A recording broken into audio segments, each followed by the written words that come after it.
I can still remember when Jadakiss threatened to drop a refrigerator on top of Puffy, man, so I gotta be careful what I say, because I am not pissing off anybody who will drop a refrigerator on me, a piano on me, an anvil on me. I'm not messing with anyone like that, because they don't give up, man. Just look at Wile E. Coyote. He used to put on that tight green suit and try to fly in that shit, even though we all knew it wouldn't work.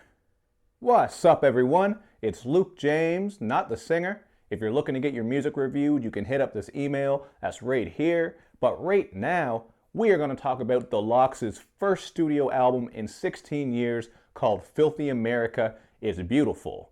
Now, over the past 16 years, Sheek Louch, Styles P, and Jadakiss have all been putting in some solo work, and they've also been doing features here and there, and also some mixtapes together as a group. So it's not like this is the first time you're hearing them in 16 years, but it's still cool to see that they signed to The Rock. They're coming together to give us this studio album that so many fans have wanted, because I've been a big fan of The Lox for a long time, just like a lot of other people who became a fan of them back in the 90s. So it's always cool to see these groups come back together and give us some music that we've been waiting for. And they definitely do that with a couple of these tracks. I really like the song What Else You Need to Know, where they go over their history from signing with Puffy to the beef they had with The Rock when Styles P stabbed that guy in the ass and beyond. They just really break down their history and everything that they've gone through, which is pretty interesting because they're veterans in the game, they're veterans of the street, so you're going to get street and grimy shit all over this track and also this whole album. So that track was one of my favorites, has some nice piano production to it as well.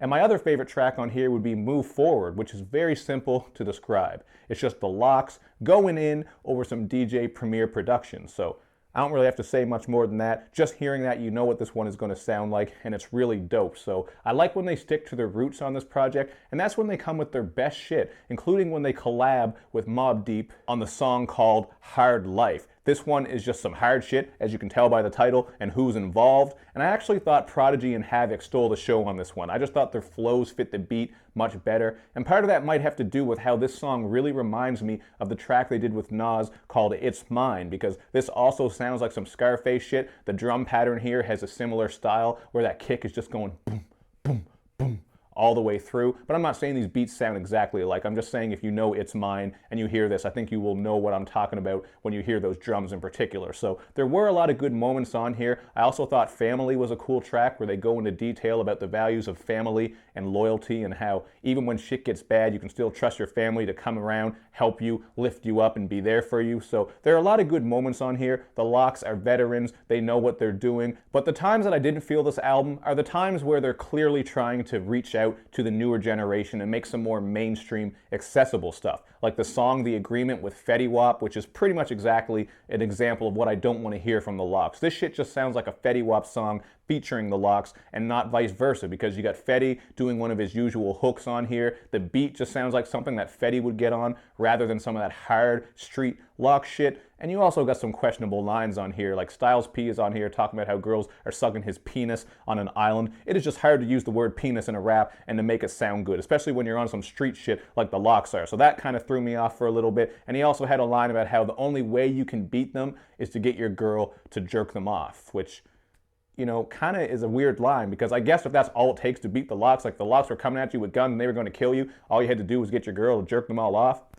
I mean, it's better than dying, but I mean, you don't want your girl to do that with the Lox. But if you don't want to get shot in the head, I mean, hey man, just go over there, a little bit of hand action. I don't know. Some of these lines on here were not that great. Some of these beats were not that great, where they're trying to make that mainstream shit. You also got Secure the Bag, which is just your simple trap style track with a knockoff Future hook, so that one could also be scrapped. But overall, I'm still going to give this a 3 out of 5. It's a cool comeback. There are some nice songs on here, including the title track Filthy America, which has a bit of a concept because each member takes the stand and speaks to the judge in the courtroom about everything they've been through, just coming up from the streets, surviving that environment, some of the socioeconomic factors that fucked them and their families over. It's pretty interesting just to hear them tell those stories, how they came up, got into music, and did their thing. So when they're on that street shit, when they're going over their history and their past, telling their story, that's when they're at their best. But there are a lot of tracks on here that are very fillerish, which is why I didn't talk about a lot of them, because a lot of them didn't really make for many interesting talking points. I also didn't care for on Don't You Cry, where Sheek Louch is singing this hook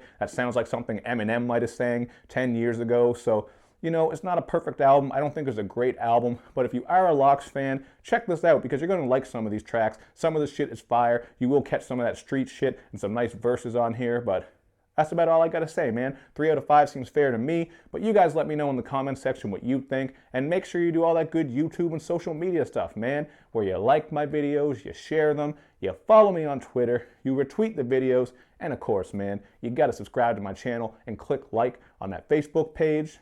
Thank you for watching, everybody. I will see you next time.